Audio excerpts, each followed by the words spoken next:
2026년 2월 28일 미국과 이스라엘이 이란을 동시에 공습했습니다. 미국은 오퍼레이션 에픽 퓨리라는 작전명으로 이란 군사, 안보 시설을 타격했고 이스라엘도 동시에 공습에 참여했습니다.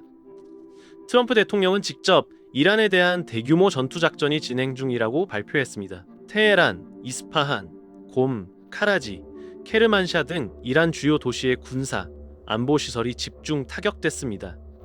스텔스 폭격기와 항공모함 전단이 투입됐고 이스라엘이 대규모 사이버 공격을 감행해 이란 곳곳에서 인터넷과 통신이 마비되는 사실상 블랙아웃 상황이 벌어졌습니다. 이란 혁명 수비대도 가만히 있지 않았습니다. 미군 기지와 이스라엘을 향해 다수의 탄도미사일과 드론을 발사했고 걸프 지역 일부 미군 기지를 향해서도 미사일과 드론 위협이 보고됐으며 인명피해 우려가 커지고 있습니다. 이건 말만 하는 위협이 아니라 실제 대규모 전투 작전입니다. 그리고 전면전으로 갈 가능성도 열려 있습니다. 다음 거래일 시장이 열립니다. 유가, 금, 방사는 이미 움직였고 코스피는 6천선을 넘어 사상 최고치 구간에 있습니다. 오늘 영상에서 이 전쟁이 여러분의 계좌에 어떤 영향을 줄 수 있는지 데이터로 정리해드리겠습니다. 시작하기 전에 구독과 알림 설정 꼭 부탁드립니다. 자, 전쟁 소식이 전해지자마자 시장은 즉각 반응했습니다. 먼저 비트코인 2%에서 3% 정도 급락하면서 64,000달러 수준까지 내려왔습니다. 위험 자산에서 자금이 빠지고 있다는 신호거든요. 유가를 보겠습니다.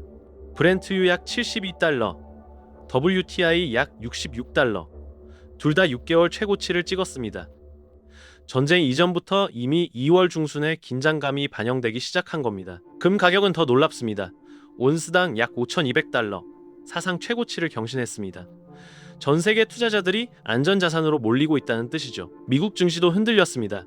다우는 700포인트 이상 하락해 약 1.5% 빠졌고 S&P와 나스닥도 1% 하락했습니다. 빅스 공포지수는 20선에 근접했습니다. 달러와 미국 국채로도 자금이 몰리고 있습니다. 전형적인 리스크 오프 패턴이에요. 여기서 핵심은 이겁니다. 전쟁 프리미엄이 이미 시장에 선반영되기 시작했다는 점. 그러면 3월 첫 거래일에는 추가 재가격 조정이 나올 수 있습니다. 아직 시장이 전쟁의 규모를 다 반영하지 못했을 가능성이 높거든요. 자, 시장 반응을 봤으니 한 발짝 뒤로 빠져서 더 큰 그림을 보겠습니다. 미국이 왜 지금 이란을 치는 건지 이걸 이해해야 시장의 방향을 읽을 수 있거든요. 첫 번째 목표는 지금 당장 미국과 동맹국을 위협하는 이란의 미사일, 해군, 핵 능력을 최대한 빨리 잘라내는 겁니다. 트럼프 대통령이 직접 이란의 미사일 능력과 해군력 그리고 테러리스트 대리 세력을 파괴하겠다고 발표했고 이란이 핵무기를 절대 갖지 못하도록 하겠다는 표현도 반복하고 있습니다. 쉽게 말하면 한 번 더 맞으면 그냥 두지 않는다를 행동으로 보여주는 거죠. 두 번째 목표는 이란이 기름 팔아서 버는 돈 자체를 줄이는 겁니다. 미국 재무부는 2024년부터 이란 군부의 석유 수출 네트워크를 제재해왔습니다. 이란이 원유를 팔아서 군사력과 핵 프로그램에 쓸 돈을 봉쇄하는 전략이에요. 2026년에도 제재와 군사 압박을 동시에 써서 이란 경제를 더 옥죄고 정권의 협상력을 약화시키려 한다는 분석이 나오고 있습니다. 제재로 경제를 조이고 군사력은 공습으로 깎아서 이란 정권이 버티기보다 협상을 선택하게 만들겠다는 계산입니다. 세 번째는 길게 보면 중동판 자체를 다시 짜겠다는 겁니다. 이란의 핵과 미사일을 길들이고 산유국 재편에서 미국의 영향력을 다시 키우는 것, 그리고 미국 내 정치에서는 강한 트럼프 이미지를 다지는 효과까지 노려볼 수 있습니다. 정리하면 미국은 군사적으로는 이란의 이빨을 빼고 경제적으로는 기름 팔아서 버는 돈을 줄이고 정치적으로는 협상력을 약하게 만들려는 겁니다. 이 전략이 성공하느냐에 따라 유가와 중동 리스크 프리미엄이 얼마나 오래 유지될지가 갈립니다. 그래서 이 챕터가 중요한 겁니다. 전쟁의 목적을 알아야 시장이 이 상황을 얼마나 오래 가격에 반영할지 가늠할 수 있으니까요. 자, 유가 이야기를 좀 더 깊이 해보겠습니다. 왜냐하면 이번 전쟁에서 가장 중요한 경제 변수가 바로 유가이기 때문입니다. 이란은 오펙 플러스 5번째 산유국입니다. 그리고 호르무즈 해협, 이게 핵심인데요. 전 세계 원유 해상 수송량의 20%가 이 좁은 해협을 통과합니다. 비유를 하나 드릴게요. 8차선 고속도로가 있는데 그중 2차선이 호르무즈입니다. 이 2차선이 막히면 나머지 6차선에 차가 몰리면서 전체 도로가 마비되는 거예요. 석유 시장이 지금 그 리스크를 바라보고 있는 겁니다. 현재 유가에는 약 4달러에서 10달러 정도의 리스크 프리미엄이 얹혀 있는 것으로 추정됩니다. 시나리오별로 정리해드리겠습니다. 시나리오 1. 단기 공습으로 종결되는 경우 브렌트 기준 63달러에서 64달러가 베이스라인입니다.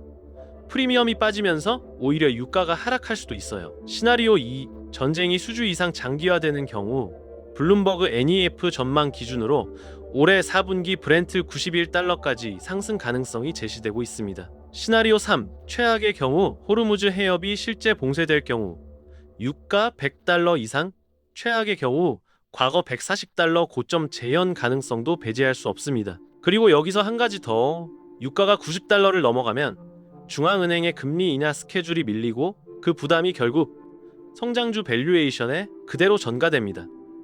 그래서 지금 유가 차트를 보면서 동시에 나스닥과 코스피 밸류에이션을 같이 보셔야 합니다. 결국 유가의 방향은 전쟁의 기간과 호르무즈 해협의 상태, 이 두 가지에 달려 있습니다. 자, 이제 가장 중요한 부분입니다.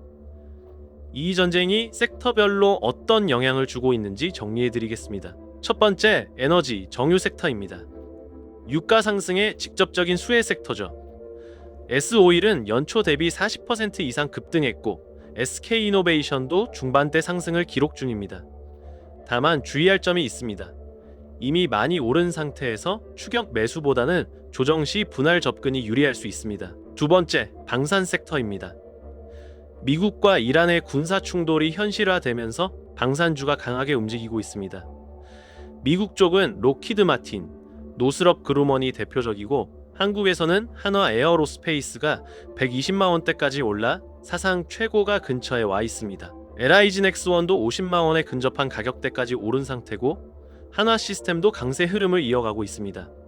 여기에 아랍에미리트와 한국 사이에 300억 달러에서 350억 달러 규모, 약 40조 원에서 50조 원에 달하는 방산협력 MOU까지 체결되면서 모멘텀이 이중으로 걸린 상태입니다. 세 번째, 금, 귀금속 섹터입니다. 금 현물이 약 5,200달러로 사상 최고치를 경신했고 은도 3% 이상 상승했습니다. 금 ETF나 금 통장을 보유하고 계신 분들은 지금이 추가 매수 타이밍인지 아니면 보유를 유지할 것인지 판단이 필요한 시점입니다. 네 번째, 반도체, AI 성장주 섹터입니다. 여기가 문제입니다. AI 밸류에이션 부담에 전쟁 리스크와 금리 불확실성까지 겹치면서 조정 압력이 강해지고 있습니다. 나스닥이 약 3% 하락했고 엔비디아도 약 4% 빠졌습니다. 한국 AI 반도체 관련주들은 실적 자체는 방어적이지만 외국인이 리스크 오프 모드로 전환하면 급락 위험이 있습니다. 다섯 번째, 운송 섹터입니다. 항공사는 유가 급등으로 연료비 부담이 커지면서 마진 압박을 받습니다. 반면 해운은 중동 리스크로 운임이 오를 수 있어서 차별화된 움직임이 가능합니다. 여섯 번째, 소비, 자동차 등 경기 민감 섹터입니다. 에너지 비용 상승과 위험 회피 심리가 겹치면서 전쟁 초반에 가장 먼저 타격을 받는 섹터입니다. 정리하면 이렇습니다. 에너지, 방산, 금은 전쟁 수혜, 반도체, 성장주, 운송, 경기 민감은 리스크 노출. 지금 내 포트폴리오가 어느 쪽에 더 기울어져 있는지 점검해 보셔야 합니다. 자, 한국 증시 상황을 따로 짚어드리겠습니다. 왜냐하면 지금 코스피가 굉장히 특수한 위치에 있기 때문입니다. 코스피는 이미 6,000선을 돌파했고 6,200선 안팎 사상 최고치 구간에서 이 전쟁을 맞이했습니다. 그런데 놀라운 건 2월 한 달 동안 외국인이 약 8조 원 이상 순매도했는데도 지수가 올랐다는 겁니다. 개인과 기관이 주도한 랠리였고 AI, 반도체, 방산, 에너지가 지수를 끌어올렸습니다. 여기서 중요한 전례가 있습니다. 2025년 이란 핵시설 타격 당시 코스피가 개장 초 1.6% 갭다운한 적이 있습니다. 그때는 단발성 타격이었거든요. 이번에는 대규모 전투 작전입니다. 조정폭이 그때보다 더 깊어질 수 있습니다. 특히 외국인이 이미 매도 기조인 상태에서 전쟁 리스크까지 겹치면 리스크 오프가 강해지면서 단기 조정폭이 과장될 가능성이 있습니다. 사상 최고치 근처에서의 급락은 심리적 충격도 크거든요. 다만 정부 차원의 비상점검, 유동성 공급, 외환시장 안정 조치가 나올 수 있다는 점도 감안해야 합니다. 정부가 시장을 완전히 지켜줄 수는 없습니다. 다만 속도 조절은 도와줄 수 있습니다. 그래서 정책 뉴스는 방패라기보다 시간 벌어주는 방어막 정도로 이해하시는 게 좋습니다. 자, 마지막입니다. 3월 첫 거래일을 앞두고 반드시 체크해야 할 4가지를 정리해 드리겠습니다. 체크포인트 1. 전쟁의 규모와 기간입니다. 수주 단위 작전으로 끝나는지 장기전으로 가는지에 따라 유가, 금, 방산의 방향이 완전히 달라집니다. 체크포인트 2. 호르무즈 해협과 이란 원유 수출 상태입니다.